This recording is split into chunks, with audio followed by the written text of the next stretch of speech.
এখন থেকে জমিদারের মতো তোর ঘোরাফেরা বাদ। কি আমি এই ছোটখাটো কাজ করুম? আমার জন্ম কি এই ছোটখাটো কাজ করার জন্য হয়েছে? তুমি জানো না আমি একটা বাইকের শোরুম দিমু? থাকলাম না এই বাড়ি, আমি চলে গেলাম। যা যা, তোর ঘুরে ফিরে আমার কাছে আসতে হইব।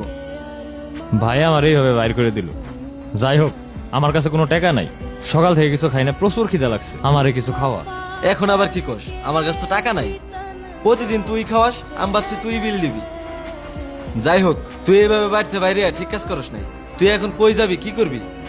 ধর আজকে আমি তোর বাসায় থাকলাম, আজকে না হয় আমার বাসায় থাকলি, কালকে? কালকে রাসেলের কাছে থাকুন। আচ্ছা, কালকে না হয় রাসেলের বাসায় থাকলি, তারপরের দিন কি করবি?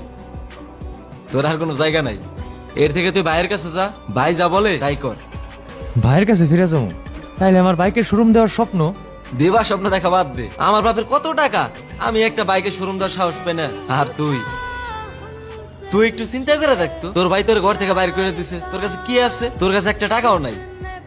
এই শহরে টাকা ছাড়া তুই কিচ্ছু না। ভাই আমার ভুল হয়ে গেছে, এখন থেকে তুমি যেটা করবে আমি হেডেই করব।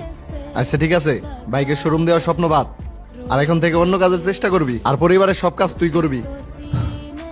আচ্ছা ঠিক আছে ভাই, খুব খিদে লাগছে, ভাত খাই গে আমি।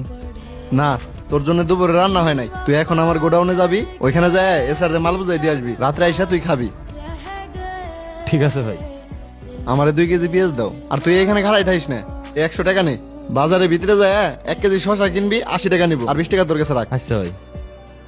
বাজার তো শেষ, তোর কাছে তো 20 টাকা আছেই, তুই রিক্সা নয় ভাড়া দে বাইরের জায়গায়, আমি কাজে যাবো। 20 টাকা? 20 টাকা দিয়ে তো আমি 2টা সিঙ্গারা কিনছি। তো না কইলাম 20 টাকা তোর কাছে রাখতে, আর তুই সিঙ্গুরা কিনছে গে।